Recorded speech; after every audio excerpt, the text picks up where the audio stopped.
വീട്ടുജോലികളിൽ സഹായിക്കാൻ ഞങ്ങൾക്കും ഇഷ്ടമാണേ.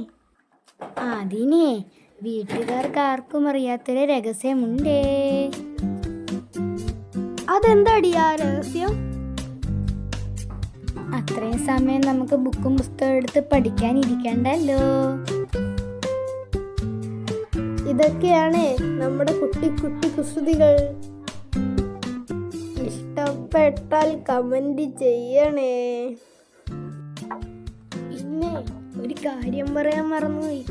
പിള്ളേരെയും കൊണ്ട് ജോലി ചെയ്യിപ്പിക്കാന്ന് തോന്നല്ലേ, വീട്ടുകാരും ജോലി ചെയ്യുന്നുണ്ട്.